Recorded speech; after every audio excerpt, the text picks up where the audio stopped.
मुसाफिर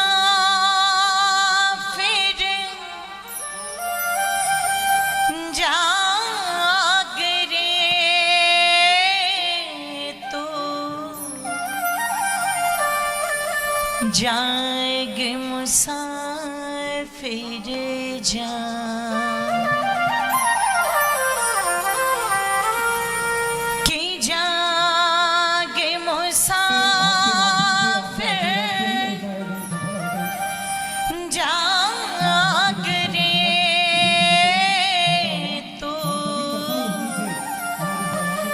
जाग मुसाफिर जाग घड़े दिन सो लियो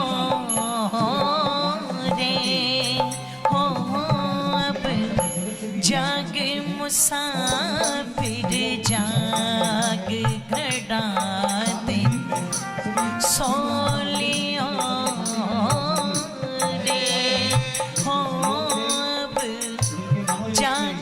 मुसाफिर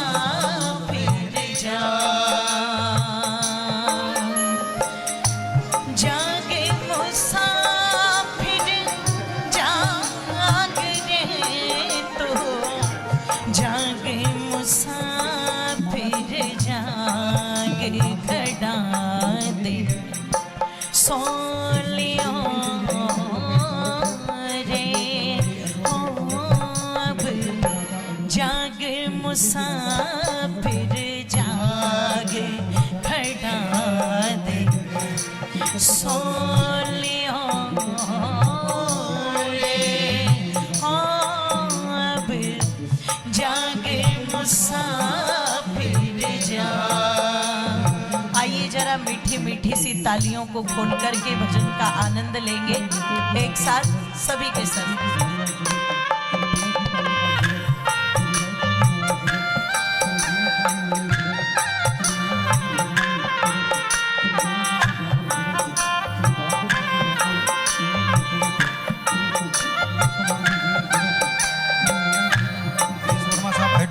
कृपया पधारें। श्री दीपेश जी पाठक, श्री रवि जी सोनी, श्री राकेश जी सुराणा, श्री मनोज जी ताम्रकार, श्री गोविंद जी सोनी बहुरानी, श्री प्रमोद जी शर्मा, श्री जितेंद्र जी सोनी रजत, श्री जगदीश जी राठौर, श्री प्रदीप जी प्रगति कृपया पधारें। श्री नरेंद्र जी कुशवाहा कृपया मंच पर पधारें। श्री नारायण सिंह जी मुकाती कृपया मंच पर पधारें। पूर्व नगर पालिका अध्यक्ष आदरणीय श्री कैलाश जी परमार साहब कृपया पधारें और स्वागत करें दीदी का। श्री रूपेश जी राठौर अध्यक्ष व्यापार महासंघ आष्टा, श्री भविष्य जी भट्ट कालू भैया हिंदू समिति, श्री अनिल जी श्रीवास्तव अध्यक्ष सकल समाज आष्टा, श्री नरेंद्र जी कुशवाहा साहब, श्रीमती तारा जी कटारिया पार्षद महोदया, श्री तेज सिंह जी राठौर साहब पार्षद, श्री रवि जी शर्मा पार्षद, श्रीमती लता कल्लू जी मुकाती पार्षद। भाभी जी हो बाबू जी ना हो तो कृपया कल्लू भैया से मेरा आग्रह कृपया पधारें। श्रीमती अनिता कालू जी भट्ट, श्री मोहन सिंह जी अजनोदिया कृपया पधारें। कुमारी आरती सुभाष जी नामदेव, श्री कमलेश जी जैन, श्री राजकुमार जी मालवीय कृपया पधारें और दीदी का स्वागत कर उनका आशीर्वाद लें। श्री विशाल जी चौरसिया, श्रीमती अंजनी विशाल जी चौरसिया जो कि अध्यक्ष हैं भारतीय जनता पार्टी आष्टा के नगर अध्यक्ष हैं कृपया पधारें।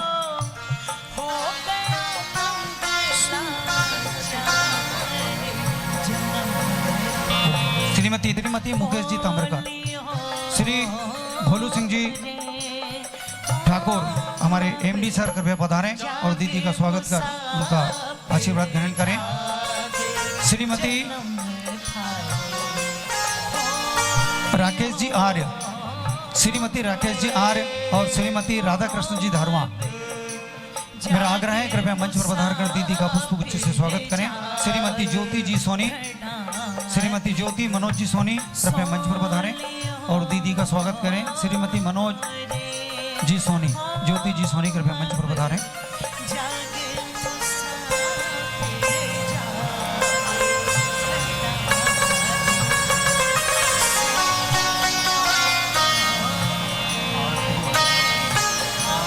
हमारे बीच हरियाणा से दीदी पधारी हैं आरती जी, कृपया मेरा उनसे आग्रह है वो मंच पर पधार कर दीदी का स्वागत करें। आरती जी दीदी जो हरियाणा से हमारे बीच पधारी हैं, कृपया मंच पर पधारें और दीदी का स्वागत करें।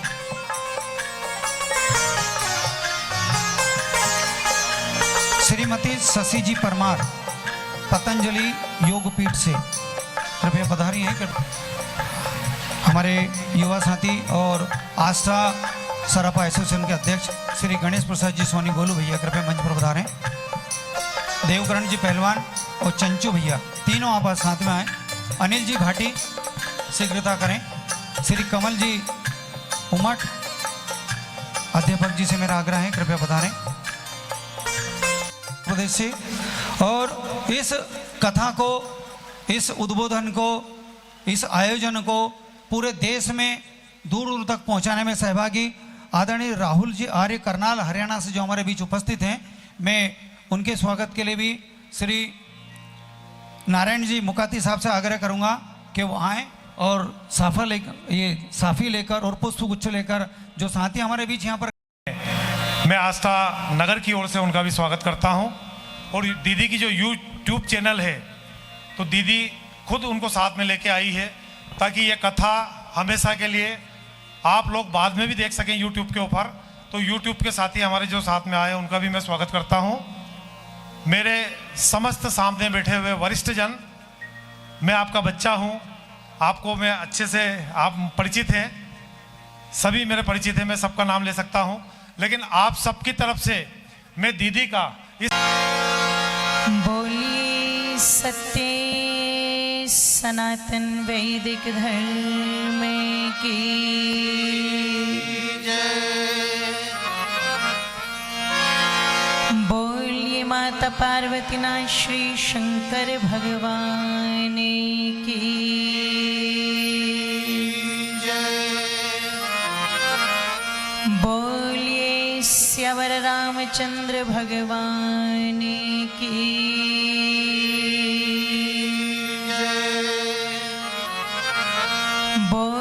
माता रुक्मणीनाथ श्री कृष्ण भगवान की जय। बोलिए आनंद कंद युग प्रवर्तक महर्षि दयानंद जी महाराज की जय। बोलिए गौ माता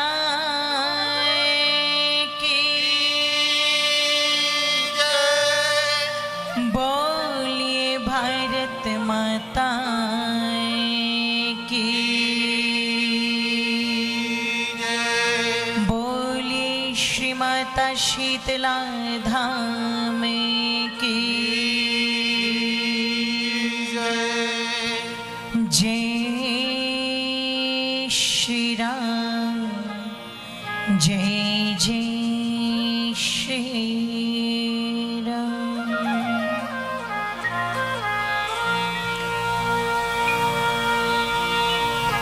ईश्वर की महत्ती अनुकंपा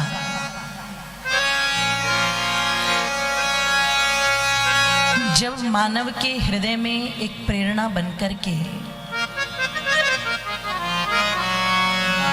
विकसित होती है,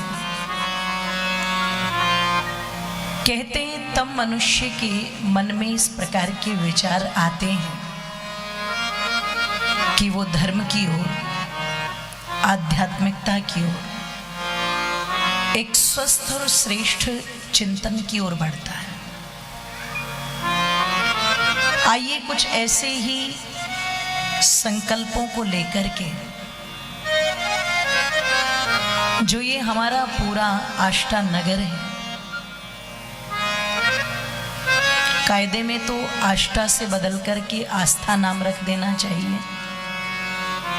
क्योंकि यहाँ संतों के प्रति, विद्वानों के प्रति, धर्म के प्रति आस्था की कोई कमी नहीं है।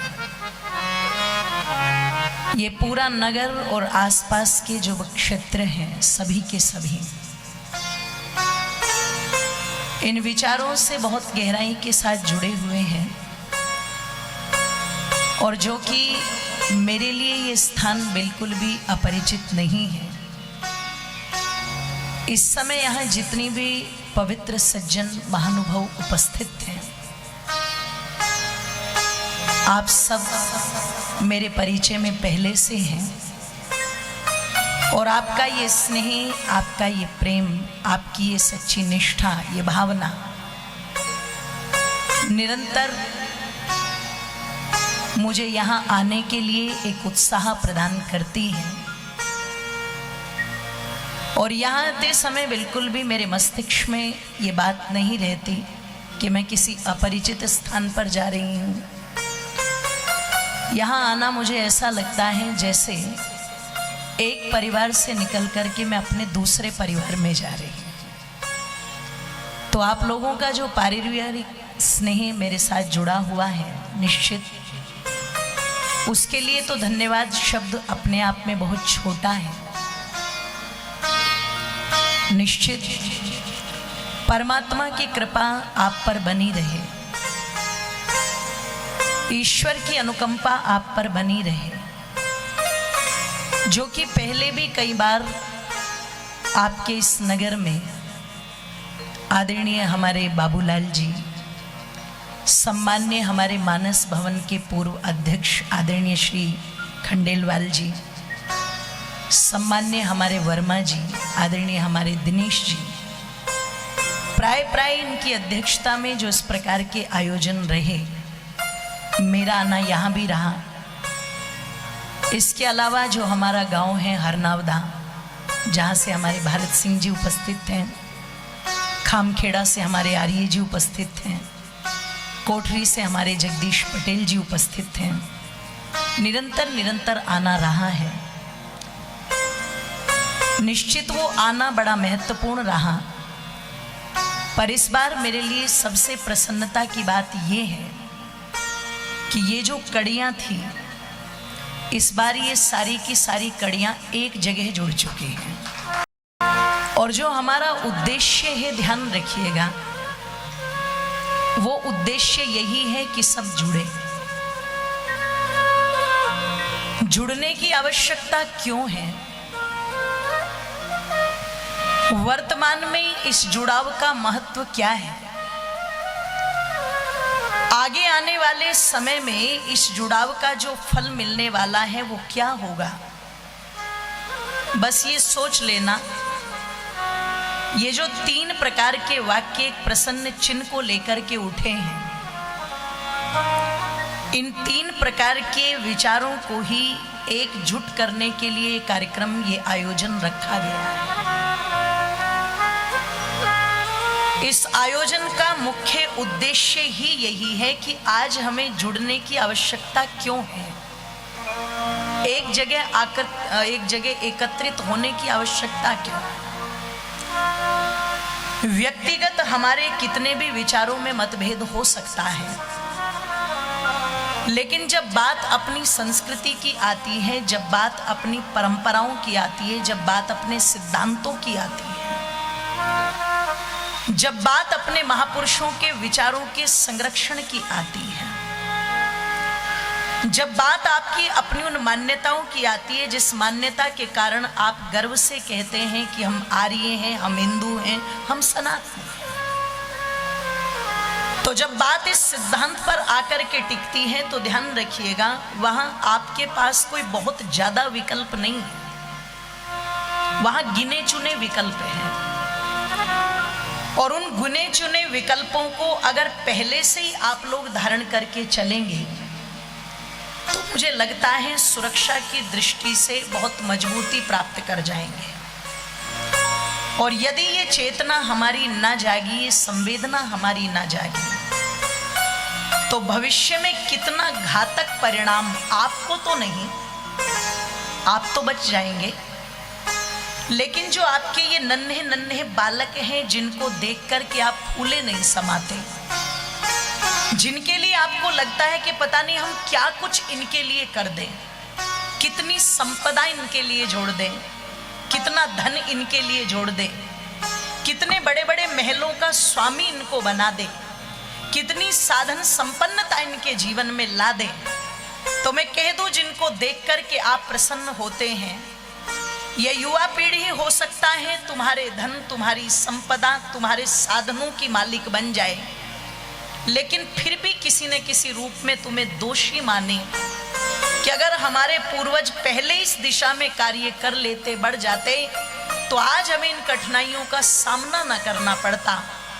आपकी वो आगे आने वाली जो नस्लें हैं वो आपको इस प्रकार न कोसे, उसके लिए पहले ही सचेत और सावधान होकर के कुछ कदम उठाने हैं।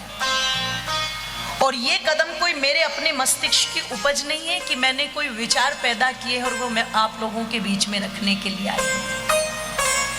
आप सबके आसपास वो बीज बिखरे पड़े हैं, पर मेरी माताओं बंधुओं, उन बीजों को जो खाद मिलना चाहिए वो मिल नहीं पा रहा है। उनको जो पुष्पित और पल्लवित करने के लिए जल मिलना चाहिए वो मिल नहीं पा रहा है। उनकी जो समय समय पर निराई गुड़ाई होनी चाहिए वो नहीं हो पा रही है। और आप सब जानते हैं, जब जल नहीं मिलेगा, खाद नहीं मिलेगा, निराई गुड़ाई नहीं होगी, तो फसलों को सूखने में देर नहीं लगती। फिर आइए आज हमारे परिवारों के अंदर वो फसलें न सूख जाएं, हमारे समाज के अंदर ये लहलहाहट समाप्त ना हो जाए। राष्ट्रीय स्तर पर जाकर के ध्यान रखिएगा, ये पूरी फूलवाड़ी, ये बागवाड़ी उजड़ ना जाए। बस इसके लिए ये 6 दिवसीय वैदिक सत्संग रखा गया है। कहने को ये वेद की कथा है, पर वेद हमारे धर्म का वो मूल है जिस मूल में सारे सिद्धांत समाहित हो जाते हैं। समय के अनुसार हर एक विषय को, चाहे वो आपके परिवार से जुड़ा हुआ है, चाहे वो समाज में आज रिश्तों की बिखरावट जिस तरीके से हो रही है उससे जुड़ा हुआ है, चाहे वो आज की जो युवा पीढ़ी है भटकाव की कगार पर है उससे जुड़ा हुआ है, चाहे आज वो विचार बड़ों के मान सम्मान के साथ जुड़ा हुआ है, चाहे वो समाज में बढ़ती हुई खिन्नता के साथ जुड़ा हुआ है, और चाहे वो राष्ट्रीय स्तर पर जाकर के ध्यान रखिएगा देशभक्ति का अभाव हो जाना इस विषय से जुड़ा हुआ है। चाहे वो धार्मिक पक्ष है या राजनीतिक पक्ष है या सामाजिक पक्ष है, कोई भी पक्ष है, इन सब विषयों को समाहित करके ये पवित्र पावन वेद ज्ञान की गंगा आपके यहाँ पर प्रवाहित करने का संकल्प लेकर के मैं आई हूँ। और इस संकल्प में आपने जो पहले ही अपने श्रद्धा रूपी यज्ञ कुंड को बड़े सुंदर तरीके से सजा दिया है, तो निश्चित आओ इसमें मिलकर के अपने श्रद्धा और समर्पण की आहुति हम देंगे। इस कार्यक्रम में किसी एक कथा को सुनने के लिए मुझे मनोरंजन की दृष्टि से आना है, ये मत विचार करना। ये मेरे परिवार के लिए, मेरे भावी भविष्य के लिए, मेरे हिंदुत्व के लिए, मेरे सनातन के लिए है, ये सोच कर के आना। और जब ये विचार आपके मन में जाग जाए तो फिर मैं समझती हूँ आप घर से निकलोगे तो अकेले नहीं निकलोगे, साथ में पत्नी और बच्चों को भी लेके आना। क्योंकि आप सोचो कि मैं अकेले इन विचारों को धारण कर लूं, तो ध्यान रखिएगा अकेले से बात नहीं बनेगी। वो दिन बहुत पीछे चले गए जब बंगाली भाषा में कहा जाता था एकला चलो रे, एकला चलो रे, एकला चलो रे। आज एकला चलने के लिए नहीं, आज सबको साथ मिलकर के चलने की आवश्यकता है। और पति जिस विचार के साथ जुड़ा हुआ है, पत्नी उस विचार के साथ जुड़े जरूर, ये अनिवार्य है। नहीं तो भैया समय ऐसा चल रहा है कि अगर पत्नी विपरीत रास्ते पर चली गई तो कब 9 टुकड़े करके ड्राम में भर दे ये पता नहीं लगेगा, ध्यान रखिएगा। तो ये जो समाज के अंदर इस प्रकार की चीजें चल रही हैं, आइए हम प्रयास करेंगे कि मेरे पूरे परिवार का ये चिंतन, ये मंथन एक हो। इसी प्रयास के लिए ये कथा है। हम सब मिलकर के एक बार पवित्र पावन गायत्री मंत्र का उच्चारण करेंगे, वहां से आरंभ करेंगे। बार बार बोल रहे थे कि ये थोड़ी सी विपरीत परिस्थिति हो गई कि वर्षा आ रही है। आप परमात्मा का धन्यवाद करना कि श्रावण श्रावण लग रहा है। श्रावण की पहचान इन्हीं रिमझिम बारिश से तो है। ये तो कृपा बरस रही है भगवान की, है ना। और मैं सच बता दूं, जिसके मन में भाव है उसे ये बाधाएं कभी रोक नहीं सकती। ईश्वर ने आप सबको सुखी, संपन्न, स्वस्थ बनाया हुआ है और आप चिंतन करना, बात तो करनी है महाराणा प्रताप की, बात तो करनी है छत्रपति शिवाजी की, बात तो करनी है महर्षि दयानंद की जो अलकनंदा में भी बर्फ के टुकड़ों में तैर गए, बात तो करनी है बंदा बैरागी की, बात तो करनी है गुरु गोविंद सिंह की। और अगर बारिश की बूंदों से ही डर करके आप घर में बैठे रहे तो सोचो फिर इन वीरों की बातें करके खून पसीने की बात कैसे होगी। तो ये तो श्रावण मास चल रहा है, भगवान की कृपा बरस रही है। ये तो ये मानो कि परमात्मा ने आपको पहले ही आशीर्वाद दे दिया जल छिड़क करके कि मेरे बच्चों, जिस काम को तुम कर रहे हो इसे बड़े खुले मन और बड़ी श्रद्धा से करना। लो मैं तुम्हें पहले ही आशीर्वाद दे देता हूं ताकि कोई गर्मी तुम्हें न सताए, शीतलता रहे। और बड़ी सुंदर व्यवस्था है यहाँ पर मानस भवन में, है ना, बैठने की भी उचित व्यवस्था की गई है। तो किसी प्रकार की कोई बाधा नहीं है। इन सब बाधाओं को एक तरफ रखते हुए आइए मिलकर के हम सभी गायत्री मंत्र का उच्चारण करेंगे। सभी नमो द्वैत तत्वाय मुक्ति प्रदाय, नमो ब्रह्मणे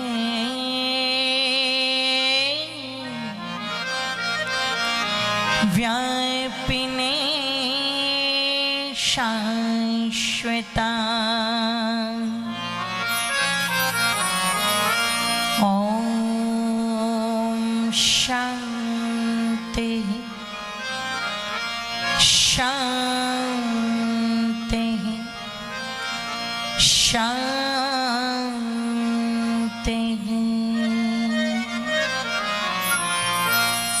बोलिए सच्चिदानंद भगवान की जय। कि दुनिया से मैं घरा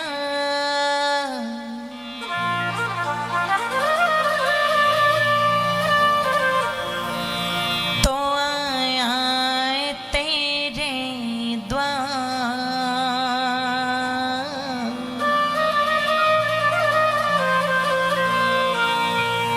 कि दुनिया से मैं हारा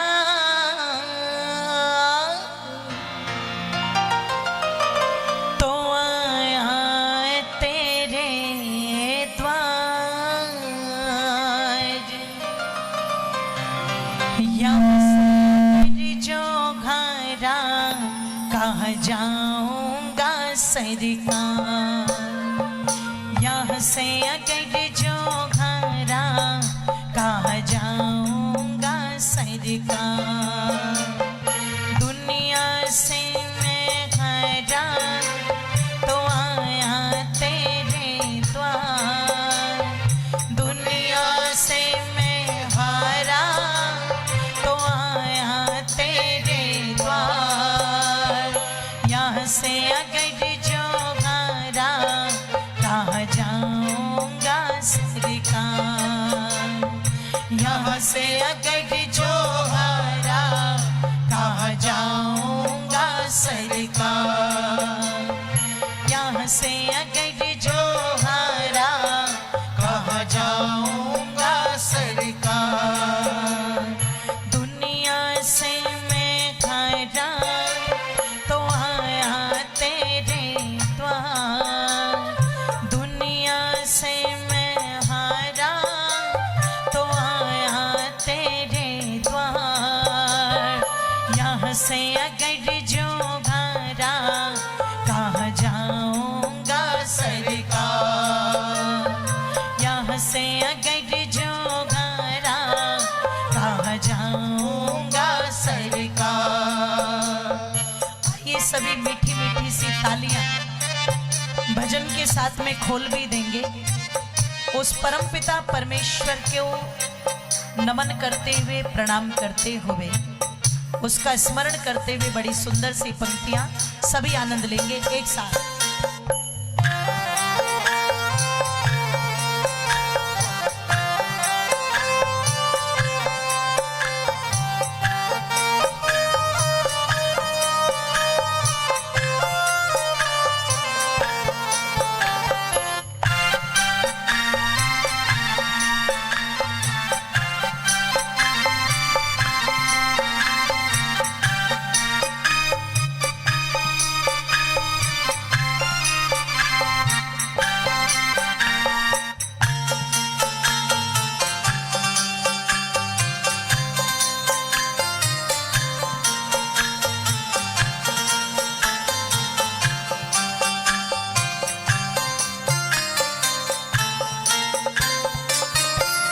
सुख में प्रभु जी तेरी याद ना आए, दुख में प्रभु जी तुमसे प्रीत लगाए।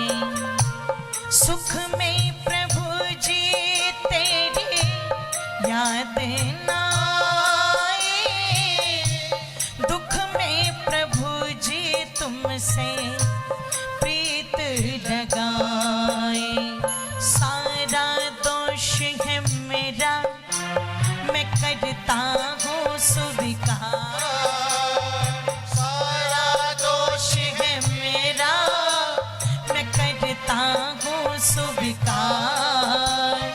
यहाँ से अगर जो घारा कहाँ जाऊंगा सरकार। यहाँ से अगर जो हारा कहाँ जाऊंगा सरकार। दुनिया से मैं हारा तो आया तेरे द्वार। दुनिया से मैं हारा तो आया तेरे द्वार। यहाँ से अगर जो गारा कहाँ जाऊंगा सरकार। यहाँ से अगर जो गारा कहाँ जाऊंगा सरकार। दोनों हाथों को एक साथ उठा करके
संसार सारा।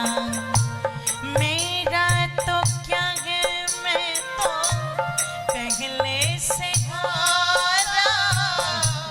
तुझसे ही पूछेगा ये संसार सारा। डूब गई क्यों मेरी नैया, तेरे रह तेरे खेवन खा।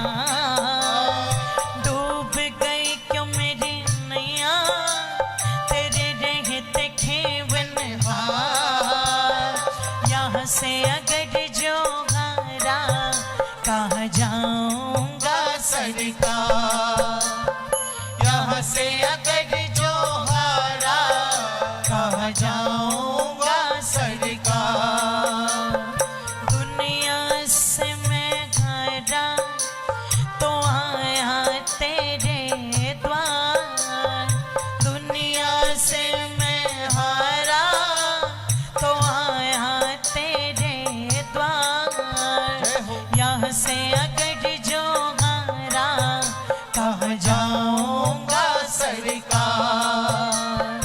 यहाँ से अगर जो हारा कहाँ जाऊंगा सरकार।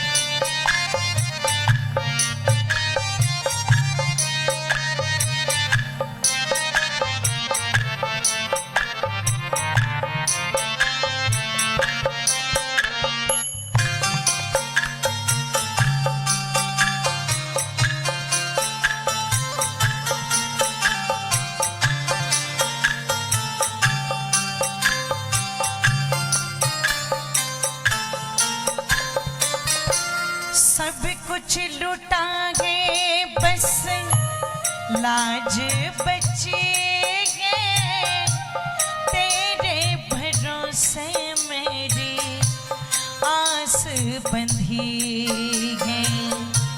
सब कुछ लुटा है बस लाज बची है, तेरे भरोसे मेरी आस बंधी है।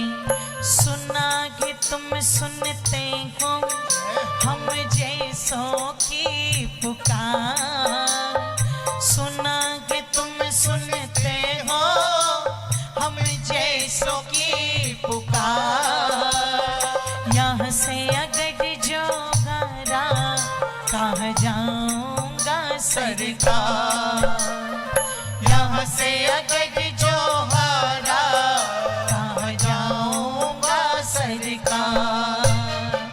दुनिया से मैं घरा तो आया तेरे द्वार, दुनिया से मैं हारा तो आया तेरे द्वार। यहाँ से अगर जो गारा कहाँ जाऊंगा सरकार, यहाँ से अगर जो हारा कहाँ जाऊंगा सरकार। दोनों हाथों को एक साथ ऊपर उठा करके आनंद के साथ तालियां एक साथ। जय हो।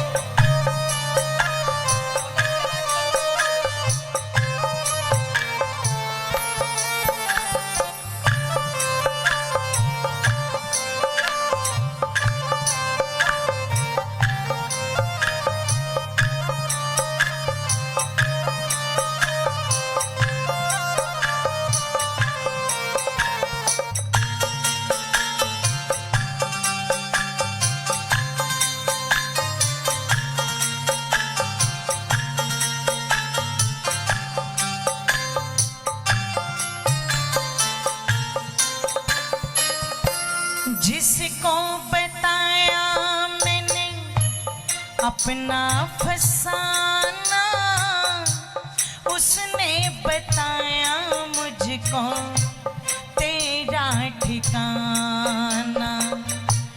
जिसको बताया मैंने अपना फसाना, उसने बताया मुझको तेरा ठिकाना। दौड़ा मैं तो दौड़ा बस आया तेरे द्वार, दौड़ा मैं तो दौड़ा बस आया तेरे द्वार। यहाँ से अगर जो गारा कहाँ जाऊंगा सरकार, यहाँ से अगर जो गारा कहाँ जाऊंगा सरकार। दुनिया से मैं खरा तो आया तेरे द्वार, दुनिया से मैं हारा तो आया तेरे द्वार। यहाँ से अगर जो गारा कहाँ जाऊंगा सरकार, यहाँ से अगर जो गारा कहाँ जाऊंगा सरकार।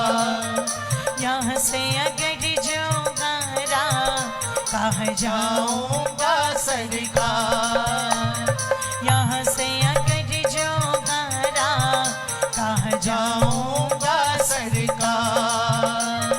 यहाँ से अगर जो गारा कहाँ जाऊंगा सरकार, कहाँ जाऊंगा सरकार, कहाँ जाऊंगा सरकार, कहाँ जाऊंगा सरकार, कहाँ जाऊंगा सरकार, कहाँ जाऊंगा सरकार, कहाँ जाऊंगा सरकार, कहाँ जाऊंगा सरकार, कहाँ जाऊंगा सरकार, कहाँ जाऊंगा।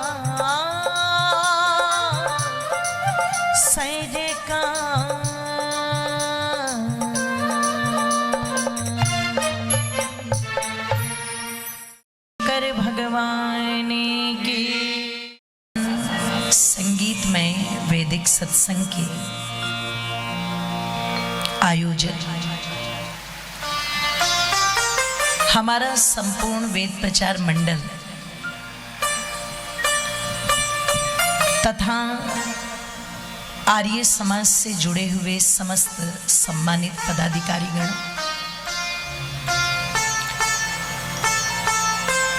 पवित्र पावन श्री राम मानस संस्कृति आष्टा एवं हमारी जो समाज कल्याण समिति है आष्टा की, उसके हमारे सभी पदाधिकारीगण,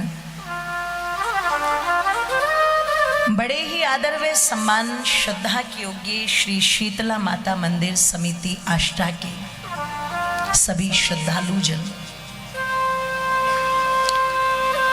और ये जो हमारा मानस भवन है इसके हमारे पूर्व के वर्तमान के सभी पदाधिकारीगण, संपूर्ण क्षेत्र जिसमें ग्राम हरनावदा, खामखेड़ा, कोठरी, मेहतवाड़ा आदि आदि जो सब स्थानों से चल करके हमारे सम्मानित धर्मनिष्ठ बंधुजन पहुंचे हैं, वो सब धन्यवाद के पात्र हैं।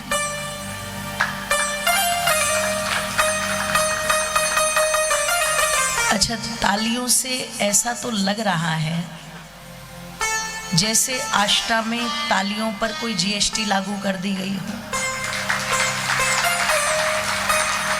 नहीं तो पहलवान लोग यहाँ बैठे हुए हैं, जगदीश जी सबसे आगे ही हैं। इतनी कमजोर तालियां नहीं होनी चाहिए। विगत जो लगभग 2 महीने से इस कार्यक्रम के लिए इतना पुरुषार्थ प्रयास कर रहे हैं, मैं चाहूंगी हमारी ये जितनी जितनी संस्थाएं हैं, और बिल्कुल सच कहा हमारे संचालक जी ने, जो बड़ी कुशलता से संचालन कर रहे थे, कि इसमें केवल कुछ ही संगठन नहीं, अपितु पूरा जो हमारा ये आष्टा नगर है और ये पूरा क्षेत्र है, सब इससे जुड़े हुए हैं। तो ये कार्यक्रम सबका है, तो सबके उत्साह वर्धन के लिए जोरदार करतल ध्वनि से स्वागत।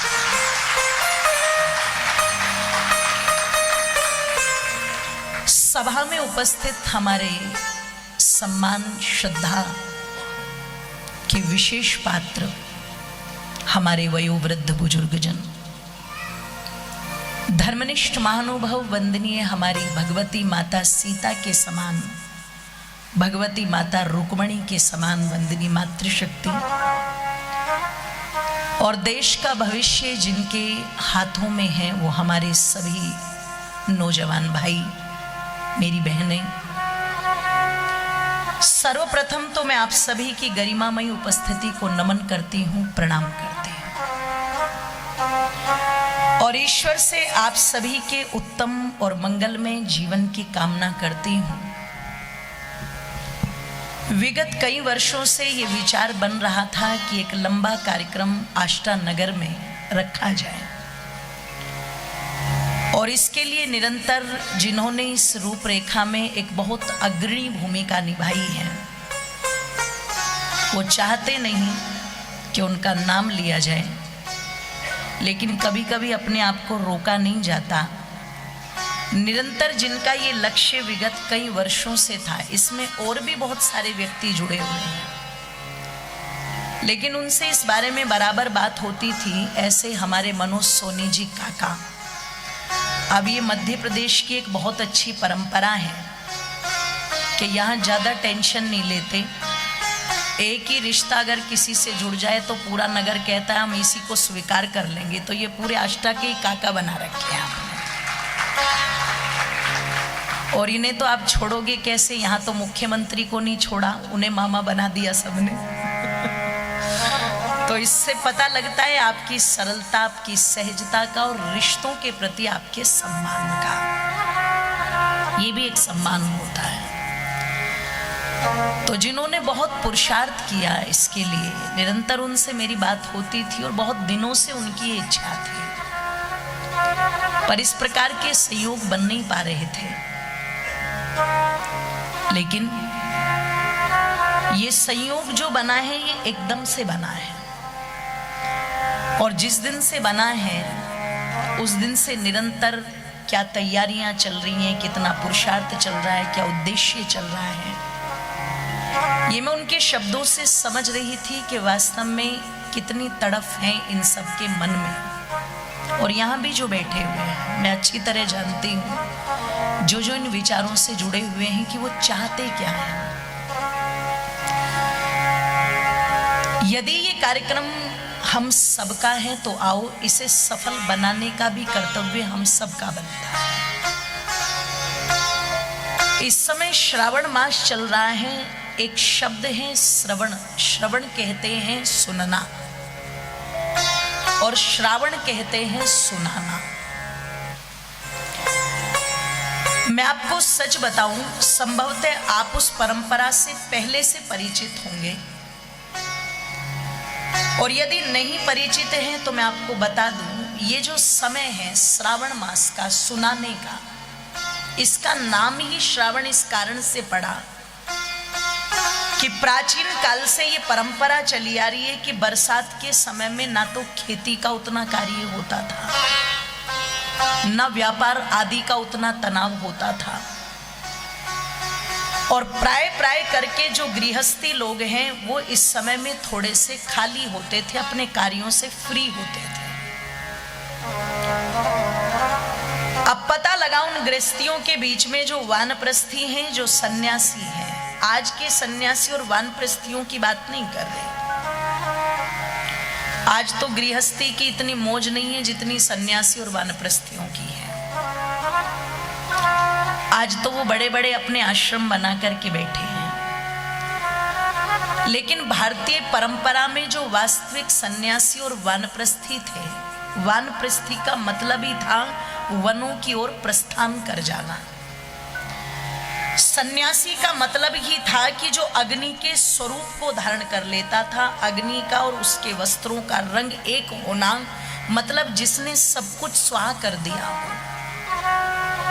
और जब मनुष्य अपनी सारी इच्छाओं का त्याग कर देता है तो फिर उसके मन में एक ही भाव बचता है, परोपकार परोपकार परोपकार।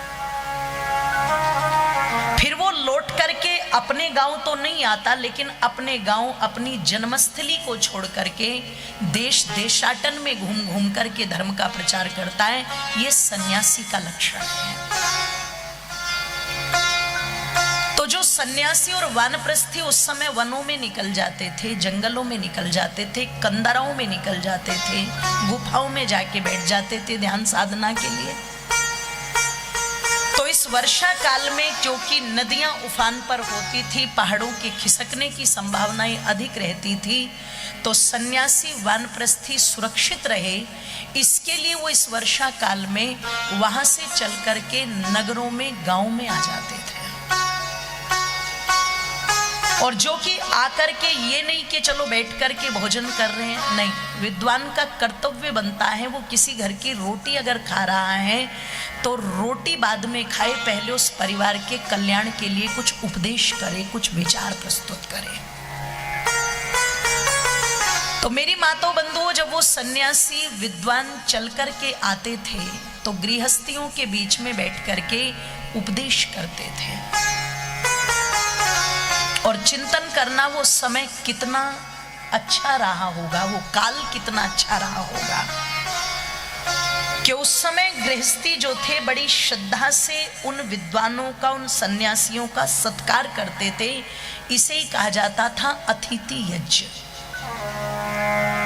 पत्नी के मन में कोई बात है तो वो अपनी बात रखती थी, पति के मन में कोई बात है तो वो अपनी बात रखती थी, घर के बड़ों के मन में कोई बात है तो वो अपनी बात रखते थे, बच्चों के मन में कोई बात है तो वो अपनी बात रखते थे। और जो विद्वान है वो निष्पक्ष भाव से, बहुत ध्यान से सुनना, न उसे बड़ों का पक्ष लेना था, न छोटों का पक्ष लेना था, न उसका झुकाव ये था कि पत्नी की बात कह दूं, न पति की बात कह दूं, नहीं, निष्पक्ष भाव से जो उनकी समस्या थी उस समस्या का समाधान हमारे वेद, हमारे शास्त्र क्या करते हैं, वो शास्त्रों के आधार पर समाधान करते थे। गृहस्थी लोग जो कि उनका सम्मान करते थे, मानते थे, तो चीजें वहीं के वहीं समाप्त होकर के और उत्तम हो जाती थी। आज वर्तमान में हम कहते हैं कि ढांचा बिगड़ रहा है। बिगड़ना तो स्वाभाविक है, क्योंकि विद्वान सन्यासी वानप्रस्थियों का घर में प्रवेश होना तो ये मानो न के बराबर हो गया। कोई अधिक श्रद्धालु है, कोई विद्वान आ जाए, सन्यासी आ जाए तो ले जाए अपने घर, अलग बात। लेकिन परंपरागत रूप से सन्यासी, विद्वान, वानप्रस्थी आदि घरों में पहुंच नहीं रहे हैं। और समस्याएं जो कि गृहस्थ में आनी ही है, तो अब समस्याओं का समाधान किससे निकलवाया जा रहा है? एक महिला है, घर की पत्नी है, घर की देवी है, तो प्राय वो अपने घर की चर्चा, अपने परिवार के लोगों की निंदा अपनी सहेली में कर रही है। अब सहेली तो उसी के पक्ष की बात करेगी। सहेली कहाँ की कौन सी महर्षि याज्ञवल्क्य की संतान है जो शास्त्र के अनुसार समाधान देगी? वो खुद भरी हुई बैठी है, वो खुद जली हुई बैठी है, तो सहेली को भी वही सुझाव देगी, तू भी ऐसा ही कर। और बुरा मत मानिएगा, जो इधर वाला मोहल्ला बैठा है, आप भी कोई कम नहीं हो। आपके सम्मुख भी जब किसी प्रकार की कोई समस्या आती है, तो आप भी जाकर के अपने मित्रों में उस समस्या को रखते हो। अब अगर कोई मित्र चिंतनशील, मंथनशील होगा तो हो सकता है अच्छी सलाह दे दे, लेकिन ऐसे सौभाग्यशाली कम होते हैं जिन्हें चिंतन मंथनशील मित्र मिल जाए। ज्यादातर मित्र मंडली तो शाम की वो होती है जो सोमरस में डूबी रहती है, और जिसे अपना खुद का ही पता नहीं, जिसके अंदर वो जड़ी बूटी पहुंच गई कि जिसे सब कुछ घूमता हुआ नजर आ रहा है, वो आपको सुलझाने वाली बात तो बताने से रहा, वो तो घुमाने वाली बात करेगा। चिंतन करना, विचार करना, समाधान नहीं हो रहा है, समस्याओं में बढ़ोतरी हो रही है। आज खुद का विवेक, मनुष्य का खुद का चिंतन इतना कमजोर हो चुका है कि हम यथार्थ चीजों से कम प्रभावित हैं और काल्पनिक चीजों से ज्यादा प्रभावित हैं। ये जो हमारी आंखों पर ध्यान रखिएगा, चश्मा चढ़ चुका है। कोई टीवी का चश्मा, कोई मोबाइल का चश्मा, कोई सोशल मीडिया का चश्मा। इस चश्मे ने सारी व्यवस्थाएं खराब कर रखी है। जिसकी आंखों पर शास्त्रों का चश्मा लगा हुआ है, ध्यान रखिएगा, वो अपने जीवन को वास्तव में संभाल लेता है। तो मैं निवेदन कर रही थी आप लोगों के मध्य में कि ऋषि मुनि आते थे, गृहस्थियों की समस्याओं का समाधान करते थे, और किन किन नियमों को अपनाने से हमारा गृहस्थ जीवन, दाम्पत्य जीवन अच्छा हो, बच्चों में उत्तम संस्कार हो, बड़ों का सम्मान बढ़े, समाज में व्यवस्थाएं लागू हो, राष्ट्र एक नियम में चले, ये सारी व्यवस्था वहां से घूम करके आती थी। इसलिए जब कोई वानप्रस्थी सन्यासी सुनाते थे तो माताओं उस सुनाने के कारण इस मास का नाम पड़ गया श्रावण मास। सौभाग्यशाली हैं आप सब कि भगवान की कृपा हुई और ये कार्यक्रम इस श्रावण मास में रखा गया है। मैं अनुरोध करूंगी, हाँ बजा लो, कोई दिक्कत नहीं है। जब जो अच्छे कार्य के लिए मन करे ना, उसमें संकोच नहीं करना चाहिए। बुरे कार्य को करते हुए संकोच करो, अच्छे कार्य में कोई संकोच होना नहीं चाहिए। तो मैं निवेदन कर रही थी आप लोगों के मध्य में कि ये व्यवस्था श्रावण मास में बनी है। अब आज का जो दिन है वो तो लगभग हमारा चला ही गया। प्रथम दिन कुछ व्यवस्थाएं भी होती हैं, और ये भारत का सिद्धांत भी है। अभी पिछले दिनों में थाईलैंड में थी, फुकेट में, तो वहां पर पता लगा जो कार्यक्रम होना था, वो कार्यक्रम शुरू होना था 5 बजे। मुझे वेदी पर पहुंचना है 5 बजे, लेकिन मेरे पहुंचने से पहले 4 बज करके और लगभग 55 मिनट पर वहां सब उपस्थित थे। जितनी कुर्सियां रखी गई थी वो सब भरी हुई थी 4:55 पर, और लगभग 4:57 पर वो मुझे मंच पर लेकर के आए, और जैसे ही सुई बिल्कुल 5 बजे आई तुरंत कार्यक्रम आरंभ हो गया। लेकिन भारत है, बोलो भारत माता की। यहाँ बहुत बुद्धिमान लोग रहते हैं, इतने ज्ञानी ध्यानी लोग वास्तव में पूरी दुनिया में नहीं हैं। ये पहले ही अनुमान लगा लेते हैं, जैसे एक अनुमान क्या लगाएंगे, आज पहला दिन है। अच्छा, होता है कि नहीं होता है? जोर से बोलो, आज पहला दिन है। दूसरा अनुमान लगाते हैं, शुरू थोड़ी हो जाएगा, कहा ही तो है 8 साढ़े 8 से पहले शुरू नहीं होने वाला। ये दूसरा स्वाभाविक अनुमान लगाया जाता है। क्यों मातो, लगाते हैं कि नहीं लगाते? फिर इनकी बुद्धिमत्ता का स्तर और अधिक बढ़ता है, तो ये क्या कहते हैं, ये तो जी भोजन का समय है, लोग बिना भोजन किए तो आएंगे नहीं, तो हो सकता है कार्यक्रम तो ठीक से 9 बजे ही चालू होगा। तो इसलिए 9:22 हो चुके हैं, तो उपस्थिति अब बढ़नी शुरू हो गई। इसका मतलब अनुमान लगाने वालों की कोई कमी, और कार्यकर्ता बेचारे प्रोटोकॉल में फंसे हुए थे। आज उनका स्वागत आदि भी करना था, आरंभिक दिन था, तो उन्हें तो वैसे ही पहले आना पड़ता। तो खैर कुल मिलाकर के शुरुआत हो गई, तो इसके लिए भी भगवान का धन्यवाद करें। जब तक ध्यान रखिएगा, हमारे मस्तिष्क के अंदर ये रहेगा कि पहला दिन तो कुछ नहीं होता है, और ये प्राय व्यवस्था यहाँ की नहीं है, ये सब जगह की है। ये भारतीयों का मस्तिष्क इस प्रकार का बन चुका है। जैसे मैं वहीं पर थी तो एक गाड़ी लेने के लिए आई, अब कुछ और भी साथ में थी, महिलाएं पुरुष भी थे। तो जो ड्राइवर थी वहां पर एक लड़की थी, वो उसका नाम था मी। तो पता लगा जैसे ही हम लोग आ रहे थे, मैं पहले से बैठी हुई थी, तो वो हंस रही थी। तो मैंने पूछा, व्हाई आर यू लाफिंग, आप हंस क्यों रहे हो? तो उसने तुरंत बोला कि मुझे पहले से पता था कि ये भारत के लोग हैं, ये लेट आएंगे, तो मैं इसलिए हंस रही हूँ। तो अब जैसे ही मैंने उनको ये बात बताई, मैंने कहा देखो ये भी हमारा मजाक उड़ा रही है, कहीं तो अपने देश की नाक रख लो कम से कम।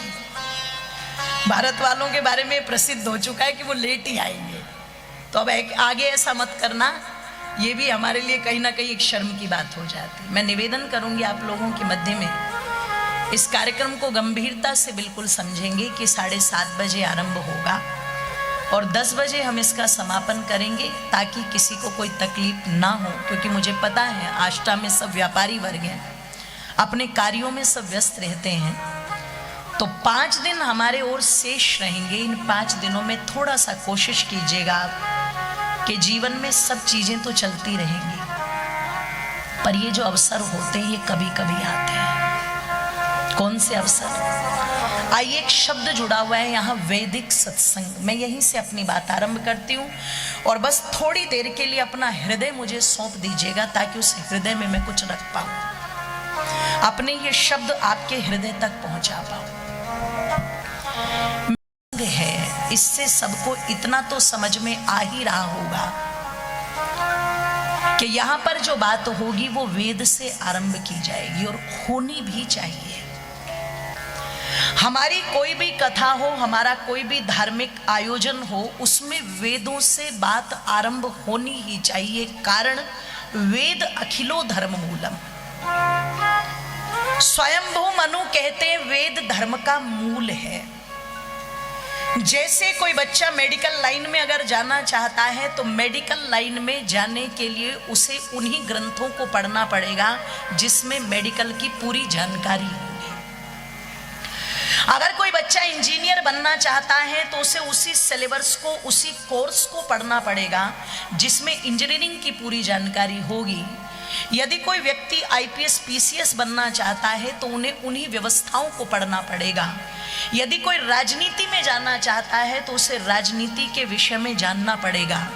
वैसे ही यदि कोई मनुष्य धार्मिक बनना चाहता है, ऋषि दयानंद जी से प्रश्न किया गया कि हे ऋषिवर, एक तो होता है कि विद्वान, एक होता है धार्मिक। मेरी मातों बंधुओं ध्यान से सुनना। उन्होंने प्रश्न किया कि क्या सब विद्वान बन सकते हैं? तो बंधुओं जरा ध्यान से सुनना। ऋषि दयानंद जी तुरंत कहते हैं सब विद्वान नहीं हो सकते। और एक बात कहूंगी, जिस विषय में जिस व्यक्ति को जो जानकारी ना हो, कभी भी उस विषय की हामी नहीं भरनी चाहिए। ये बात मैं इसलिए कह रही हूं, भारत का व्यक्ति बिना मांगे ही अपनी सलाह देना शुरू कर देता है। उसे लगता है कि मैं अपने आप को विद्वान सिद्ध करूं, पर ये जो विद्वान शब्द है सुनने में बड़ा सामान्य लगता है। भावुकता में हम कह भी देते हैं वो जी बहुत विद्वान है। मैंने कहा कितना विद्वान है? बहुत जानता है वो। मैंने कहा क्या जानता है? बोले नहीं बहुत जानता है। क्या जानता है ये पता नहीं, बस बहुत जानता है। बीमारी तो यहां तक भी है कि कुछ लोग तो बेचारे पागल हो जाते हैं अगर कोई रफन टफ इंग्लिश बोल दे, अरे वाह कितना विद्वान व्यक्ति। मैंने कहा क्या किया इसने? बोले इंग्लिश बोल रहा है, ये देखो तो कितना बड़ा स्कॉलर है। इंग्लिश बोलने से स्कॉलर का क्या लेना देना? इंग्लिश जस्ट ए लैंग्वेज, एक भाषा ही तो है।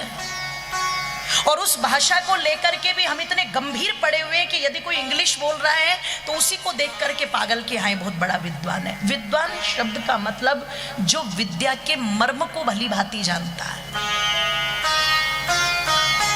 विद्वान शब्द का मतलब जो जिस विषय का विद्वान है उस विषय को बड़ी मजबूती के साथ शुरू से लेकर के और आखिर तक बिल्कुल एकदम से खोल करके उसको समझा सके। इसलिए हमारे यहाँ पर सब चीजों के विद्वान नहीं होते थे। भगवान राम जी का जन्म हुआ तो यज्ञ तो महर्षि वशिष्ठ भी करा देते, पर क्यों महाराज दशरथ संगी ऋषि की, ध्यान रखिएगा, इतनी उनकी श्रद्धा से और उनको मना करके अयोध्या तक लाए? क्यों? क्योंकि जिस विषय के विद्वान महर्षि वशिष्ठ जी हैं उस विषय में पुत्रेष्ठी के बारे में उनकी कोई जानकारी नहीं थी। वो जानकारी किसको थी? वो श्रृंगी ऋषि को थी, इसलिए उनको लाया गया। आप चिंतन करना। ऋषि दयानंद से पूछा विद्वान सब हो सकते हैं क्या? तो ऋषि दयानंद कहते विद्वान सब नहीं हो सकते। विद्वान अगर कोई बनता है तो वो अपने पूर्व जन्म के कर्मों से एकदम से इतना त्याग, इतना भाव, इतना समर्पण पैदा नहीं होगा। वाणी में इतनी सामर्थ्य पैदा नहीं होगी। ये जन्म जन्मांतरों की तपस्या है। आपने देखा होगा कभी कभी छोटे बालक, उनकी बुद्धि का स्तर इतना बड़ा होता है कि वो बड़ों जैसी बातें करते हैं, और कभी कभी 80 साल के वृद्ध की भी बातें इतनी बचकानी लगती है कि उसे भी ये कहते तुम तो चुप ही बैठे रहो दादा, तुमने बड़े झंडे गाड़ दिए, कभी बुद्धि की बात ही नहीं करते तुम। ओ मेरी मातो बंधुओं, ऋषि ने कहा विद्वान सब नहीं हो सकते। तो उसने अगला प्रश्न किया कि धर्मात्मा सब हो सकते हैं? ऋषि दयानंद कहते हैं धर्मात्मा सब हो सकते हैं। विद्वान सब नहीं होंगे पर धर्मात्मा सब हो सकते हैं। और मैं कहती हूं कि यदि हमारे ऋषियों ने कहा कि धर्मात्मा सब हो सकते हैं तो आओ जरा, यदि हम धर्मात्मा बने तो कैसे बने? तो तब महर्षि मनु कहते वेद अखिलो धर्म मूलम, वेद हमारे धर्म का मूल है। सृष्टि का आरंभ हुआ, परमात्मा ने वेदों का ज्ञान अग्नि, वायु, आदित्य, अंगिरा आदि ऋषियों को दिया और वहां से ब्रह्मा जी ने लिया और कहते ब्रह्मा जी ने उसको चारों तरफ फैलाया। मैं उस निर्माण में नहीं जाऊंगी, वो चर्चा बड़ी गंभीर हो जाएगी। मैं तो मूल मुद्दे पर ले आती हूं आपको। अब पता लगा कि किसी ने प्रश्न किया ये वेद कितने प्राचीन हैं, तो कहा वेद उतने ही प्राचीन हैं जितनी मानव सभ्यता। और मेरी माताओं बंधुओं, कोई पूछे मानव सभ्यता कितनी प्राचीन है इस्लाम के मानने वालों से पूछने जाओगे तो वो 1500 वर्षों का इतिहास तुम्हें बता देंगे, क्योंकि उनकी उत्पत्ति 1500 वर्षों की ही है। ईसाइयों से अगर पूछने के लिए जाओगे तो वो तुम्हें 2500 वर्ष का इतिहास बता देंगे, क्योंकि उनकी उत्पत्ति 2500 वर्ष की है। अगर आप पारसियों से पूछने जाओगे तो वो तुम्हें 4000 वर्ष का इतिहास बता देंगे, क्योंकि उनकी जो उत्पत्ति है वो 4000 वर्ष की ही है। हम ब्रह्म कुमारी से प्रश्न करने जाएंगे तो भगवान योगीराज कृष्ण का जो कार्यकाल है वो लगभग 5000 वर्ष का है, तो वो 5000 वर्ष की बात कर देंगे। पर आप चिंतन करना, कल जब आप यज्ञ में बैठेंगे और जो भी यजमान बनेंगे तो उनके हाथ पर जल देकर के संकल्प कराया जाता है, और संकल्प में एक बात कही जाती है, 1,98,53,126वां वर्ष चल रहा है। यानी कि आपकी जो मानव सभ्यता है वो लगभग 2 अरब वर्ष पुरानी है। और कमाल की बात देखो आप, कल को एक बार गूगल पर सर्च करना कि जो नासा की अंतरिक्ष एजेंसी है, जो रूस की अंतरिक्ष एजेंसी है और भारत की जो इसरो अंतरिक्ष एजेंसी है, ये सारी जितनी भी अंतरिक्ष एजेंसियां हैं, ये सृष्टि उत्पत्ति के बारे में क्या कहती है कि सृष्टि कितने वर्ष पहले पैदा हुई, ये पृथ्वी पर जीवन। तो जब आप वहां वैज्ञानिकों के शोध को सर्च करेंगे तो आपको नासा की, इसरो की, रूस की, अधिकांशतः दुनिया के जितने भी संपन्न देश हैं जिनकी अंतरिक्ष एजेंसियां बड़ी सक्षम हैं, जब आप वहां पर जाकर के इस शोध को पढ़ेंगे तो आपको मिलेगा कि सारे वैज्ञानिक एक मत होकर के इस बात को स्वीकार करते हैं कि पृथ्वी पर जो मानव का जीवन है ये लगभग 2 अरब वर्ष पुराना है। यानी कि वेदों में और वर्तमान के वैज्ञानिकों में कोई विशेष मतभेद नहीं है। अब आप चिंतन करना और मेरी बात को बहुत गहराई से समझना। 1,98,53,126 वर्ष, अगर एक इतनी बड़ी कैलकुलेशन है आपके पास तो उसमें 1500 वर्ष, 2500 वर्ष, 4000 वर्ष कहां टिकेंगे, सोचना। पर आश्चर्य देखो, इस पर मैंने गहराई से जानने का प्रयास किया और आप में से भी बहुत लोग जो स्वाध्यायशील हैं वो गए होंगे जरूर, और उन्होंने भी ये समझने की कोशिश की होगी कि 1,96,53,126 वर्ष से अगर मानव उत्पत्ति है तो इनका धर्म क्या था, इनकी मान्यताएं क्या थी, ये किसको पूजते थे। क्योंकि अगर कोई 1500 वर्ष पहले आकर के कहता है कि हमारा ही धर्म है जो पूरी दुनिया में शांति फैलाने की बात करता है, तो एक बार ये सोचना जरूर कि क्या इससे पहले पूरी दुनिया में अशांति थी। अगर कोई आपको बरगलाने की कोशिश करता है ये कह करके कि 2500 वर्ष पहले ईसा मसीह आए और उन्होंने पूरी धरती पर प्रेम को फैलाया, तो एक बार इस बात पर विचार जरूर करना कि 2500 वर्ष पहले वो जो मानव सभ्यता थी वो घृणा के वातावरण में ही जी रही थी क्या। अगर कोई 4000 वर्ष पहले आकर के कहता है कि दुनिया को सभ्यता का पाठ हमने सिखाया, तो 4000 वर्षों से पहले जो मानव सभ्यता थी क्या उसमें केवल और केवल जंगलीपन या वैश्यपन था। सोचना जरा, क्या उनके पास कोई राजनीति नहीं थी, क्या उनके पास कोई धार्मिक योजना नहीं थी, क्या उनके पास कोई मानव विकास की योजना नहीं थी, क्या वो किसी भगवान को नहीं मानते थे, क्या वो किन्हीं धार्मिक परंपराओं को नहीं मानते थे, क्या उनकी कोई भी व्यवस्थाएं नहीं थी उनके पास। एक बार सोचना जरूर। और अगर उनका ईश्वर था, उनका धर्म था, उनकी परंपराएं थी, उनकी सिद्धांत थे, उनकी मान्यताएं थी, तो एक बार ये जानने की कोशिश करनी चाहिए वो थे कौन, उन्हें क्या कहा जाता था।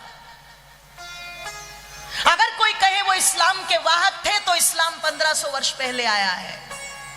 अगर कोई कहे कि वो ईसाईयत के वाहक थे तो ईसाईयत 2500 वर्ष पहले आई है।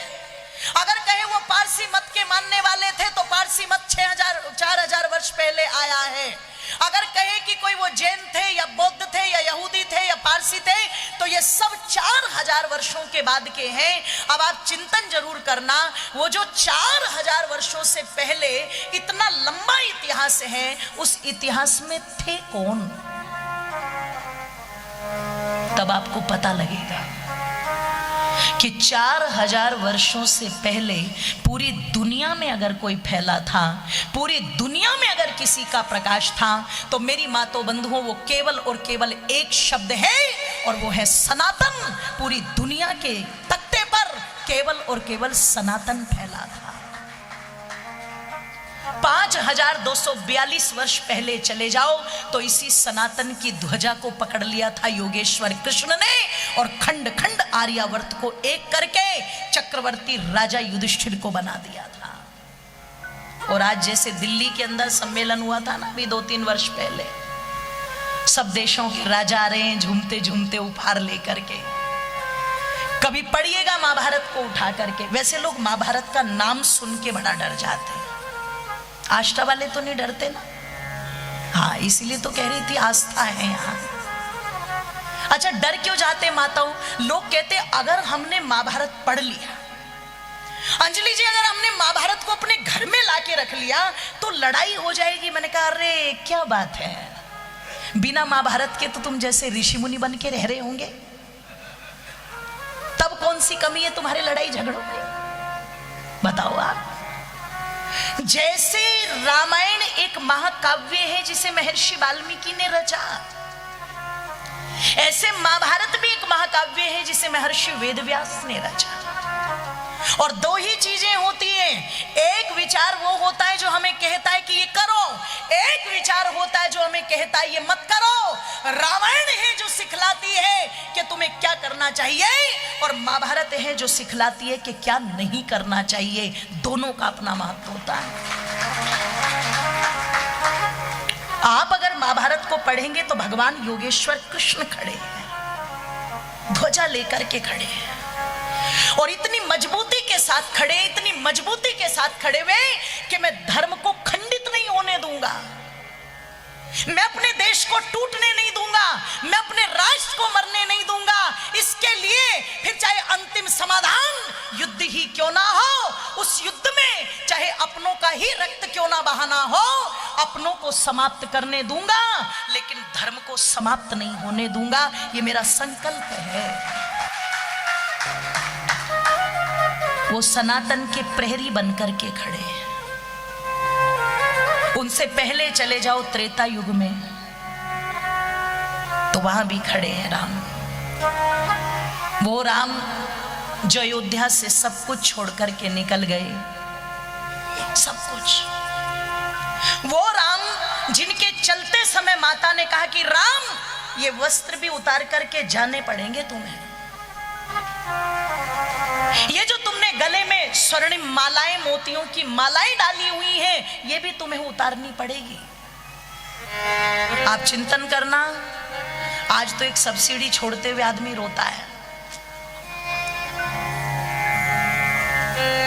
माताएं पता नहीं दिन में कितनी बार गालियां देती है जैसे ही सिलेंडर के रेट सुनती है।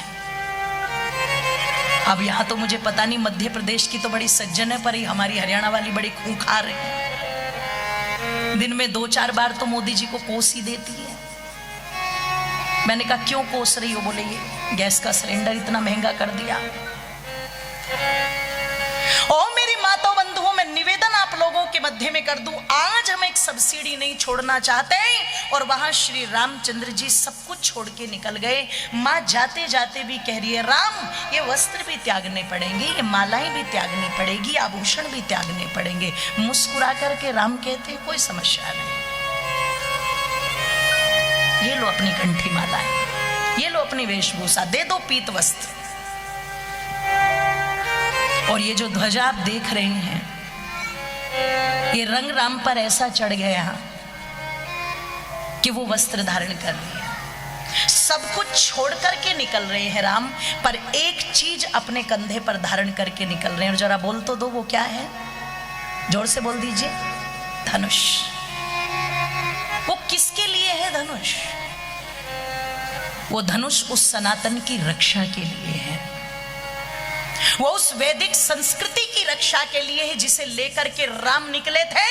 और उस एक धनुष का कितना बड़ा कमाल था कि लंका तक जो जो गंदगी फैली हुई थी, रामचंद्र जी ने उस धनुष से लंका तक की गंदगी को साफ कर दिया, वहां तक सनातन की ध्वजा को लहरा दिया। वो सनातन के रक्षक बन के वहां खड़े कदम पर। आप उससे भी पहले चले जाए तो स्वयंभू मनु कुक्षी विकुक्षी मानधाता राजा हरिश्चंद्र प्रदीप दिलीप रघु अज दशरथ, ये सब। अब कोई कहे कि ये असभ्य थे, तो इनके ग्रंथों को पढ़कर के देखो, जिस सभ्यता तक आज के वैज्ञानिक पहुंचते पहुंचते ध्यान रखिएगा अपनी एड़ियां घिस रहे हैं ना, इतनी उन्नति वर्तमान में भी नहीं है जितनी उस काल में थी। तो आप सोचो आप कितनी उन्नत परंपरा में जन्मे हो। ओ मेरी माताओं बंधुओं, जितना बल वर्तमान में क्षीण हो चुका है, आप चिंतन करो। आज की पीढ़ी को बरगलाया जाता है मांस खा लो, अंडे खा लो तो ताकत आ जाएगी। मांस अंडे खा करके ताकत आई नहीं आई पता नहीं, क्योंकि दिखाई कहां दे रही है ताकत, बताओ। बहन बेटियों पर सरेआम जिहाद की कटार चल रही है। बताओ कितने छत्रपति शिवाजी है जो बहन बेटियों को बचाने का काम कर रहे हैं, बताओ कहां है उनकी ताकत। अश्लीलता का कुचक्र इस प्रकार का चल रहा है कि नौजवान अपनी जवानी को ध्यान रखिएगा, अश्लीलता में डुबो रहा है। कहां दिख रही है उनकी ताकत? अरे इतनी कमजोर फुसफुसिया पीढ़ी कि एक पिक्चर रिलीज हुई अभी 4-5 दिन पहले, और उस पिक्चर को देख देख करके पिक्चर हॉल में बेहोश हो रहे हैं ये कमबख्त। मां बिचारी रोती रह जाए तब बेहोश नहीं होते, पिताजी बेचारे रोते रह जाए तब बेहोश नहीं होते, घर के अंदर कलेश मचाओ तब बेहोश नहीं होते, और एक पिक्चर देख करके हॉल में बेहोश हो रहे हैं। ऐसी निकम्मी पीढ़ी का बल कहां काम आएगा बताओ आप?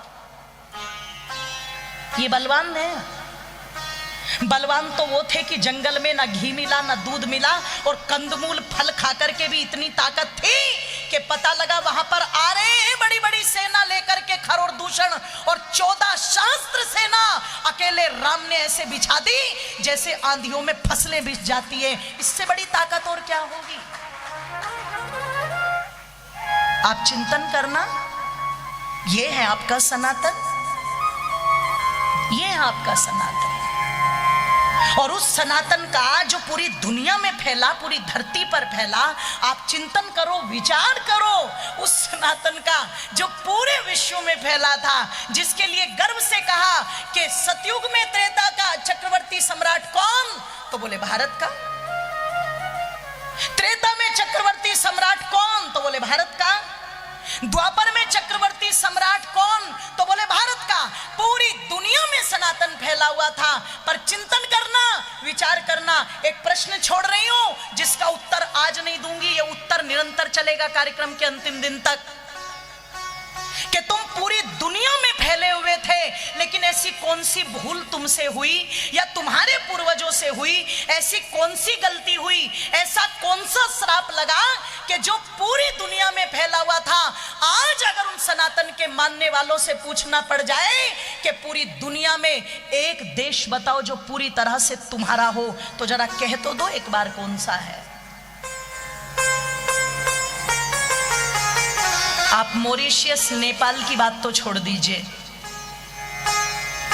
आप जिस धरती पर बैठे हुए पूरी तरह आप उसको भी अपना नहीं कह सकते, क्योंकि अगर वो पूरी तरह अपना होता ना तो पहलगांव के अंदर 27 को गोलियों से सरेआम ना भून दिया जाता। अगर ये पूरी तरह अपना होता तो बंगाल के अंदर जो धर्मांतरण की आंधी चल रही है वो आंधी ना चलती। अगर ये पूरी तरह आपका होता तो एक दिन समय निकाल करके भोपाल के चक्कर लगा लेना, तुम्हारे भोपाल के कई सारे इलाके जिसमें घूमते हुए तुम्हारी धड़कन तेज होगी और तुम्हें लगेगा कि तुम भारत में नहीं हो, तुम कहीं और खड़े हुए हो, ये तुम्हें वहीं पर देखने को मिल जाएगा। घूम तो लेना एक बार उन इलाकों में, आपकी सारी गलतफहमी दूर हो जाएगी। आप विचार करो जो पूरी दुनिया में फैले हुए थे, जिनके पास में 4 वेद, 6 दर्शन, उपनिषद, इतने ग्रंथ, रामायण, गीता जैसा ग्रंथ, गीता जैसा ग्रंथ जिसको अगर सुना दे तो मुर्दे भी उठ जाए एक बार हथियार लेकर के, पर वाहरे सनातनियों, तुमने उस गीता की फिटिंग भी कहां कर दी, बूढ़े के प्राण नहीं निकल रही, बोले गीता पढ़ दो, मर जाएगा। बूढ़ों को मारने के लिए रख दी गीता, वहां फिटिंग कर दी हमने उसकी। आप चिंतन करना, विचार करना, आपके पास रामायण जैसा ग्रंथ, आपके पास इतने बड़े बड़े महापुरुष, आपके पास ब्रह्मा से लेकर के ऋषि दयानंद पर्यंत ऋषि मुनियों की श्रृंखला, लेकिन आप चिंतन करो हम कहां बचा पाए उसको, जब हम अपना एक देश नहीं बचा पाए पूरी तरह। और ऐसा क्या चमत्कार था, ऐसी क्या टेक्नोलॉजी थी, ऐसा क्या था उन लोगों के पास कि जो 2500 वर्ष पहले आए और वो दुनिया में 157 देश अपने बना करके बैठ गए ईसाई।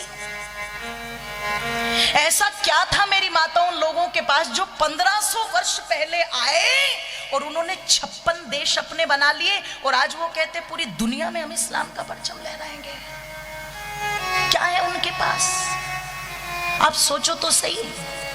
अगर आप अपने भारत की बात करो तो आप उनसे धन में संपन्न, आप उनसे हर चीज में संपन्न, आप उनसे साधनों में संपन्न, आपके घर द्वार बार सब उनसे बिल्कुल अच्छे, लेकिन आप सोचो फिर भी इधर वालों की संख्या दिन प्रतिदिन घटती जा रही और उनकी संख्या दिन प्रतिदिन, जोर से बोलो।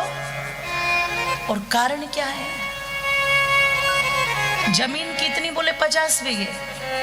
मकान कितने में बना हुआ है, बोले पूरा का पूरा 1500 गज में। अरे बोले बैंक में कि करोड़ों तो पड़े ही होंगे। देवी जी के पास में सोना 1 किलो तो होगा ही होगा, अच्छा खासा है जी, और भी बहुत कुछ जोड़ रखा है। और मैंने कहा घर में बच्चे कितने हैं, बोले 1। कितने बच्चे हैं? 1।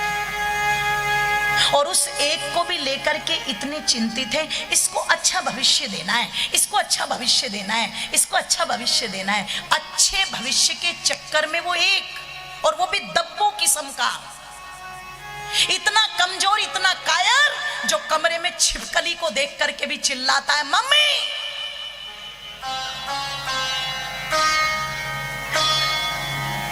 और मम्मी आती है झांसी की रानी लक्ष्मीबाई बन के।